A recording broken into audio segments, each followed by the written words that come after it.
Okay. The next saga is our honeymoon in Bali. But before I tell you about that, I just want to show you one picture of the Hungarian couple whom Harry had befriended.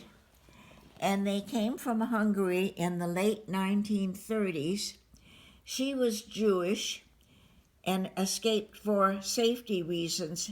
He was not Jewish and was simply looking in Indonesia for a better means of earning a livelihood. He was 5'2" and she was 5'2". Okay. When we went to Bali, we were met at the airport by the woman who had been on shipboard with me, who was compiling the Balinese English dictionary.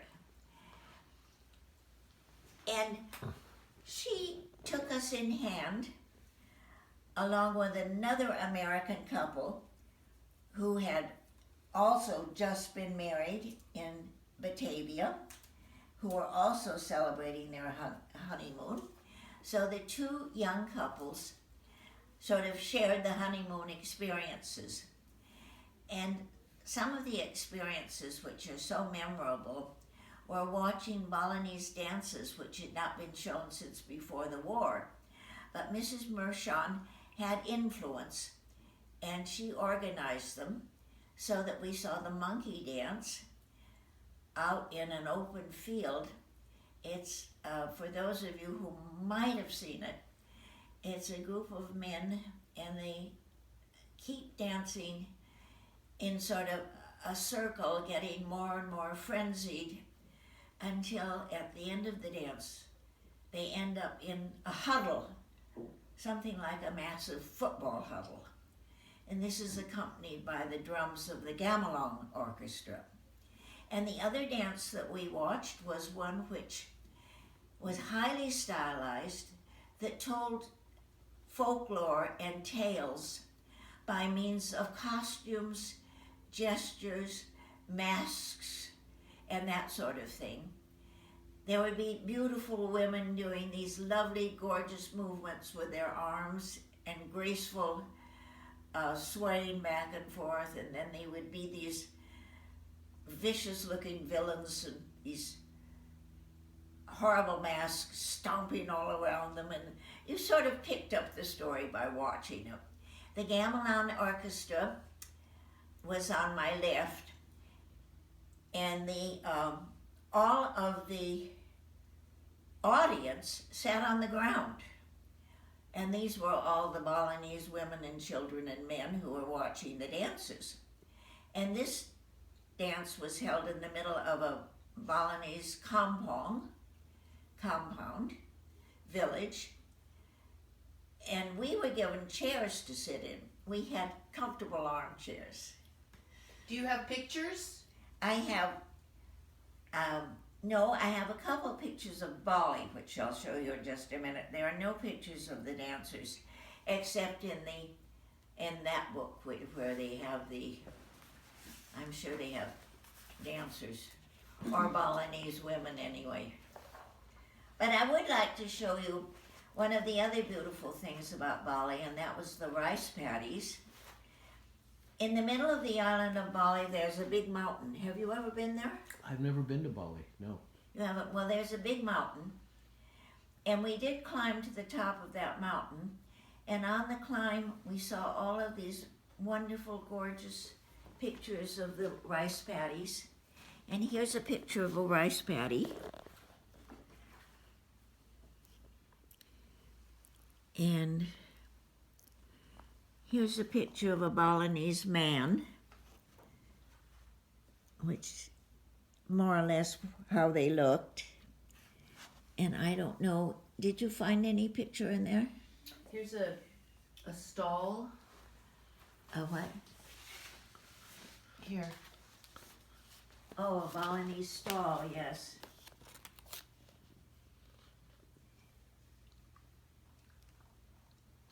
Okay. I love Bali the way I found it.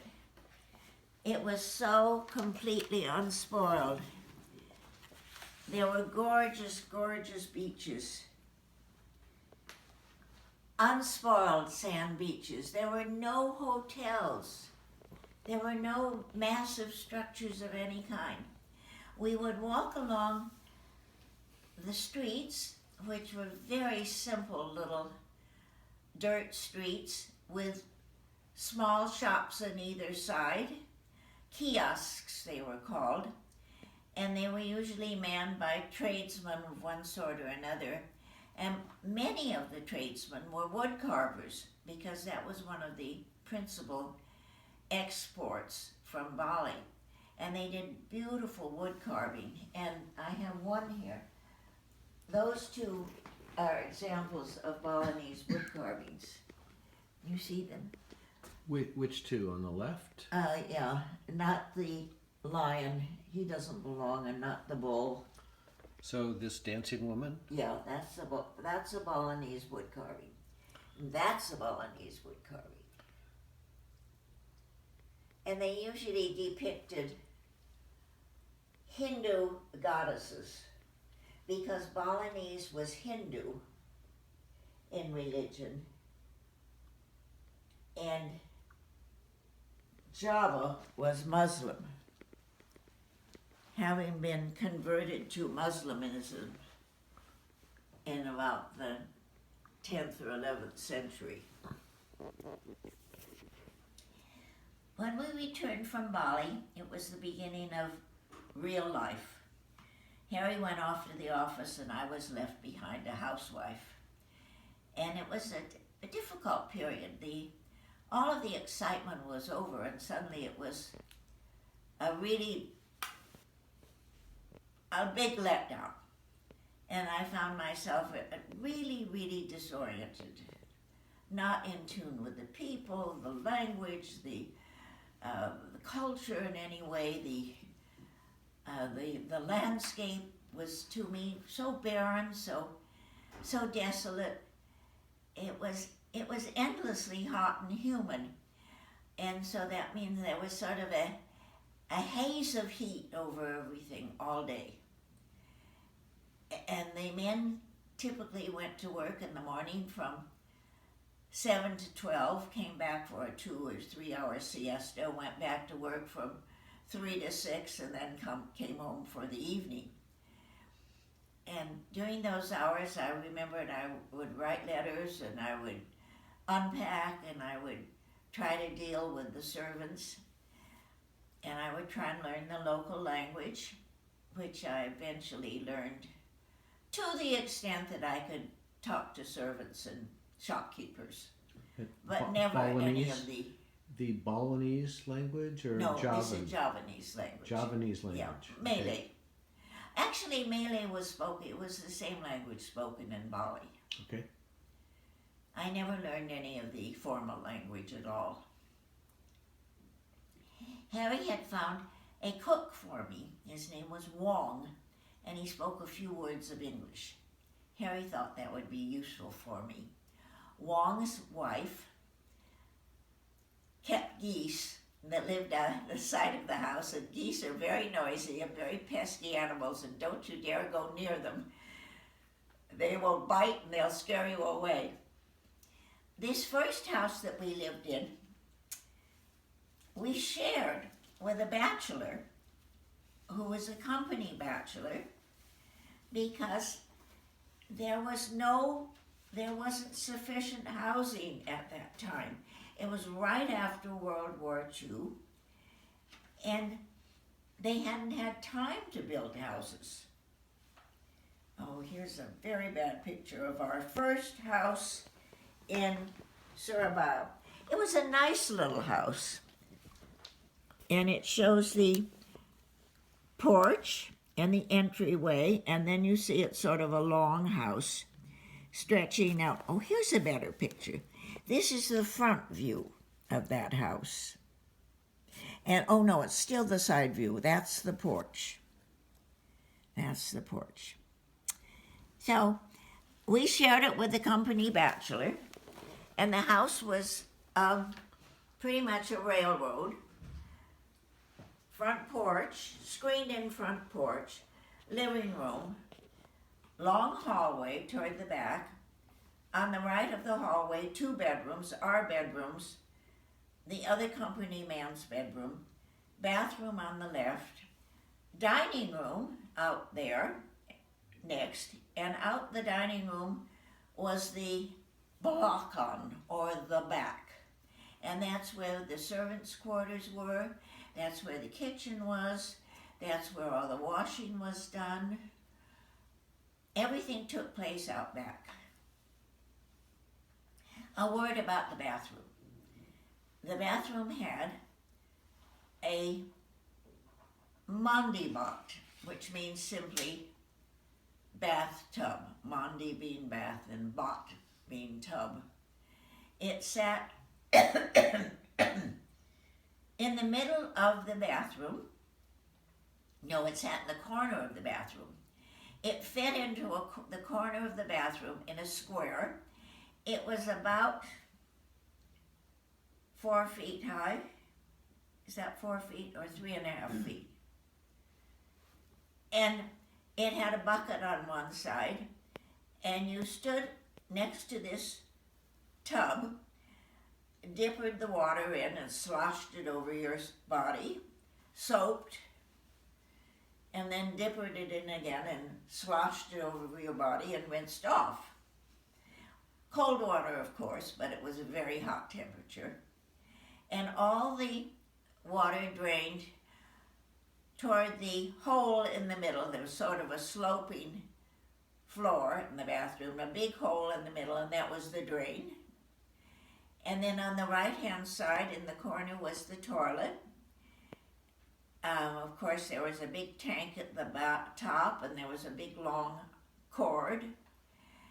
And the toilet had no second seat. It was just a solid piece of, what are toilets made of? Porcelain? Porcelain, solid piece of porcelain with one opening. But it did flush. It did flush, yes. Yes, that worked. That was, Okay. I'm sure, very luxurious. Yeah. So food for me was a big problem at the beginning because I didn't know what to order. I had no idea what was available in the market. The market was called the Pasar. Housewives did not go to the market. It would have been a melee of small stalls and all sorts of Javanese selling their produce, and it was the prerogative of the cook who would go with the money you'd given him each morning, and he would bargain and choose, and that was his big deal. And of course he would always take his cut. So basically what we had for meals in those early days was what Wong provided. Well, Wong and I had a few fallings out. One time when he was off for the afternoon, I decided to bake a cake, and I went up to that little tiny kitchen out back. Oh, by the way, we did have refrigeration because I had brought a refrigerator with me from the States. It was part of my luggage. And the refrigerator was kept in the dining room. Aren't refrigerators always in the dining room? Well, mine was. Anyway, I went out to bake this cake, and I carefully put together all the ingredients, and I stuck it in the stove.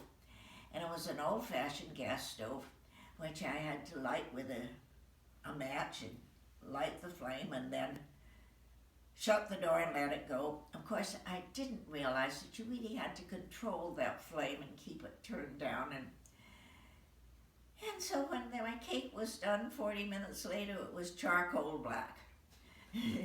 And when Wong saw this, he thought it was hilarious. That did not endear him to me. But the other thing he did, which was really awful, I had received quite a lot of silver pieces as a wedding gift, and I had brought those. And one day, there was Wong out on the back stoop polishing the silver with a red puma stone.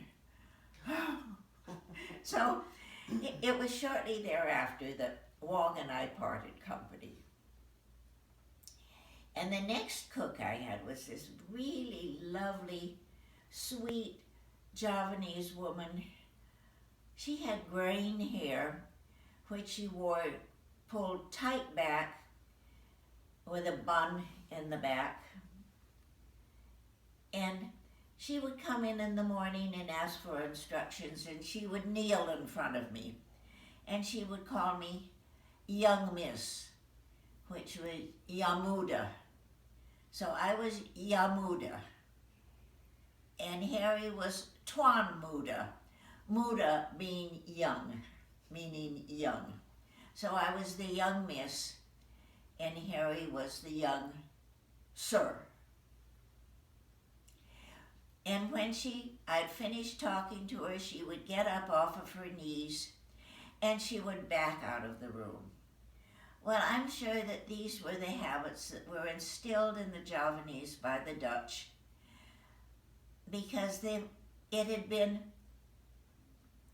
a Dutch colonial empire for 400 years.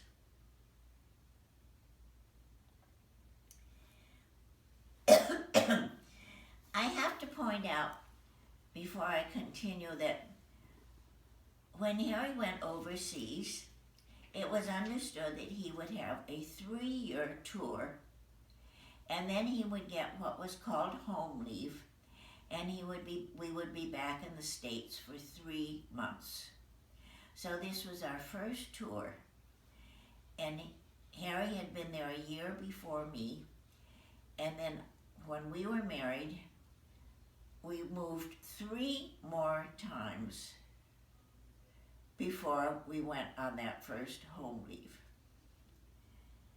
And so I will talk about that. So can you say where you moved? Oh yes, I'll tell you where we moved to. The first move took us to Semarang.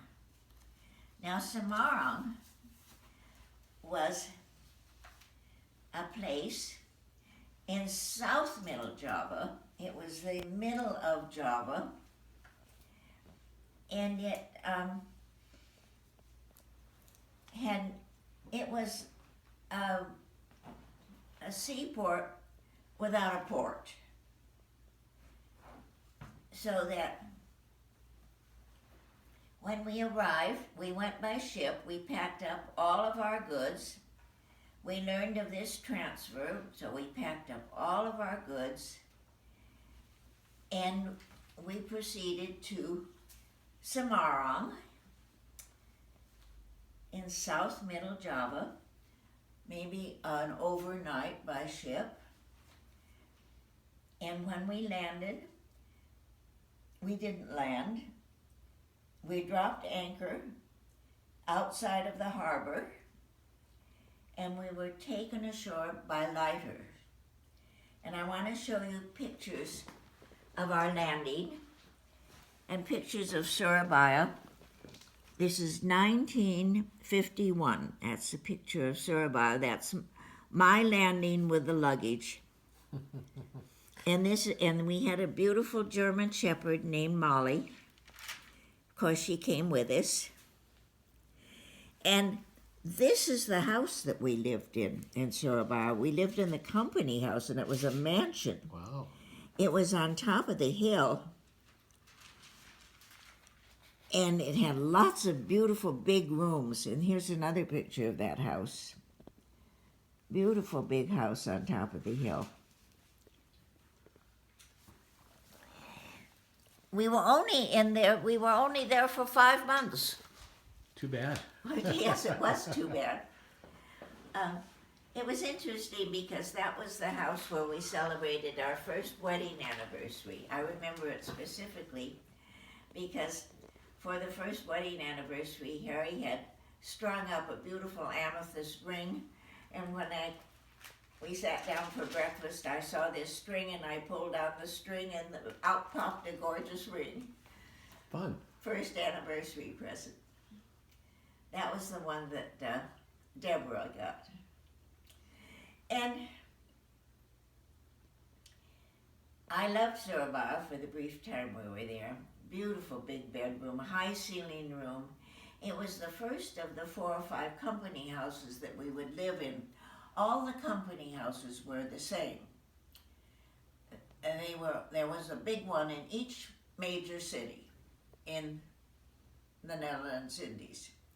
So the next transfer or move was to an unheard of place called Purwokerto. Purwokerto was in south middle Java. Goodness knows why we were sent there, except to sell the product. Harry was to make contact with all the Chinese in the area and take their orders for how much oil they needed for how long a period of time. I think that was his job. He was a salesman. And we did find a little house waiting for us. And 2 things stand out prominently about my time in Purwokerto. One was the Dutch garrison. They had a small Dutch garrison in the area, and the Dutch garrison had an officer, a Dutchman, who was a dentist. And in a field hospital with a drill that he activated by a foot pump, like the old-fashioned sewing machine, he extracted 2 wisdom teeth for me. Ooh. From which I quickly recovered, and he wouldn't accept payment, but he did accept a couple of bottles of scotch. Perfect. Perfect, yeah. Probably hard to find there. And the other thing I remember about Purwokerto was it had a contingent of United Nations personnel.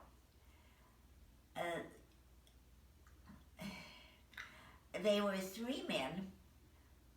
The United Nations Commission for Indonesia, they were called. One was an American, one was a Belgian, and one was an Australian. And they were there to facilitate the peaceful turnover of sovereignty from the Netherlands to the Javanese. Java was going to be the headquarters of the new government. It was going to be the seat of government, and the capital was going to be not Batavia, but Jakarta. So, Jakarta is the name for what was previously known as Batavia. Yes. Okay. It was Batavia during all of the... And this is Dr. Sukarno? Dr. Sukarno was the first president of what became the independent nation of Indonesia.